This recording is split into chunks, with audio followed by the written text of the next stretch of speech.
When you're as good as this year's Boston Celtics, it's almost guaranteed you win the NBA championship. Fourth best net rating of all time, 6 of 7 won the chip.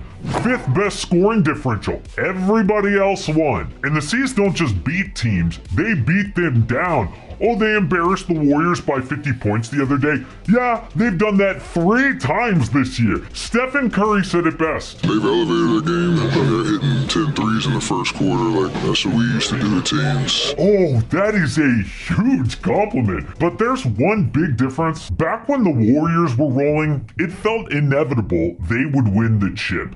It was almost boring. Like every year, oh yeah, they're so much better, the league is broken. But with the Celtics, there's a lot of doubt. Come playoff time, the Celtics just gonna choke again, aren't they?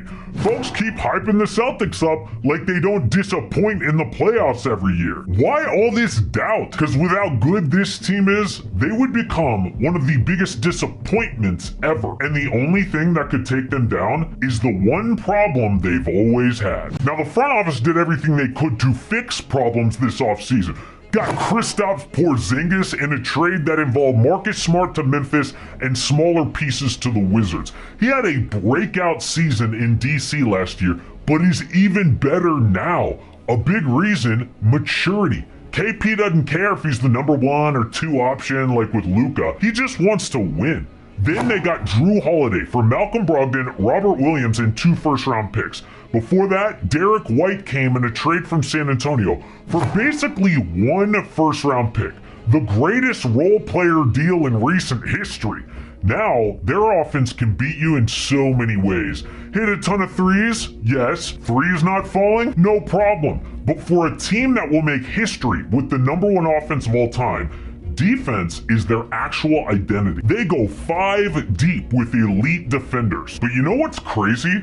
They've already had mostly top 5 offenses and defenses, but have not broken through. In fact, no team has been more successful than Boston since drafting Jason Tatum, but they have 0 titles to show for it.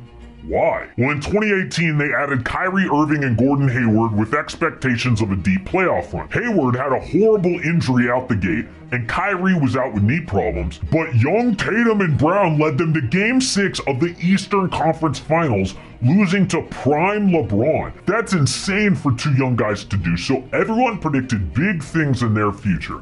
But despite making 3 more conference finals and 1 finals, something always happens. You could say it's youth. Tatum just turned 26 years old. Or it could be the one problem they have always had. In 2020, the C's led every 4th quarter of the East Finals, but their crunch time offense was so bad, the Heat always came back and won in 6. They overcame a first-round exit to make the finals in 2022, but in Game 6, Jason Tatum, guarded by Andrew Wiggins, forced into a late turnover. Followed that up with a missed shot against Steph Curry. Tatum ended that series with 100 turnovers, the most by any player in playoff history. That's okay, he's still young. But last season, Tatum had costly turnovers again. Their crunch time offense was awful. That is why this recent loss by the new-look Celtics is a problem. The Cavaliers, without Donovan Mitchell, came back from down 22 in the 4th quarter, and the C's last shot, Jason Tatum with a wild brick jumper. A foul was called that was later rescinded by the league, but dude dribbled 19 times for a pull-up J. I mean, forget all the off-season additions and the historic offense. Their best idea is a dribble-up Tatum ISO. How many times do we have to see this? I'm not saying he's not clutch, but can the offense get creative? The C's had 2 timeouts, by the way. Joe Mazzulla could have drawn up a play to win, but no. That's what really concerns Celtic fans. Oh, they can blow out teams, no problem, but how did they look in close, tough games? Because that's what the playoffs are all about. Other teams have a rock-solid answer in crunch time. The Milwaukee Bucks will go to Big Game Dame, who has made a ton of clutch shots. The Nuggets have an unstoppable Murray-Jokic pick and roll. The Celtics have been in this close situation 9 times this year, but are 0-9. Number 1 team in the league, how does that look? Tatum took 5 of those shots and is 0-5. Think of all the other teams that will have the best player on the floor. The Bucks, the Sixers, the Nuggets, the Clippers even. Jason Tatum's favorite player growing up was Kobe Bryant. He tries these Kobe shots even on a much smaller Darius Garland. How about you drive and get a foul? They even designed this play to get a pick, switch Garland onto Tatum, but don't take advantage of the mismatch. This team has still not fixed their biggest issue and is beatable. You'd say the Heat are the biggest threat because they've taken out a strong Celtics team 2 of the last 4 years. But here come the Milwaukee Bucks. They are quietly improving under Doc Rivers, and no one wants to admit it. Since the All-Star break, the Bucks have the #1 defense in the NBA by a mile and are a perfect 6-0. Their schedule has not been super tough, yes, but they did beat both the Wolves and the Clippers, holding both to under 108 points. Damian Lillard fitting in better than ever. They're the opposite of the Celtics.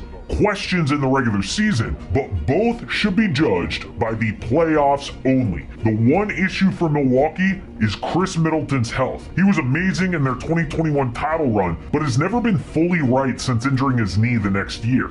If two-way Chris is good, they are the biggest threat to shock the seas. But if that happens, losing ain't even the worst part. The real pain comes after they lose. The new CBA could force their front office to take a machete to the roster. That was always the risk of adding another big contract in Kristaps Porzingis. Not only will ownership have to pay a huge price when Jaylen Brown's extension kicks in, but the CBA makes it impossible on expensive teams. And is that all worth it for a team that just can't win? No! Big changes will be made. An anonymous exec told The Ringer, Boston has decisions to make. They're gonna have to figure out who's expendable and who's not. Can they get 80% of Jaylen Brown for a guy who makes half his money? What about Jason Tatum? Is he really a top 5 player? I'm not trying to be a hater, but think about the 2 reactions that can come from this season. Either Tatum is crowned as one of the best players in the league, like people did with Nikola Jokic. Once he won the chip, even the doubters had to admit it. Or can Tatum ever be that guy? The Celtics are one of the best regular season teams ever, but there is a lot riding on this season and an actual reason to be nervous. Like the Bucks, looking great the last few weeks. Doc Rivers has actually sneakily fixed their defense, and people are starting to believe.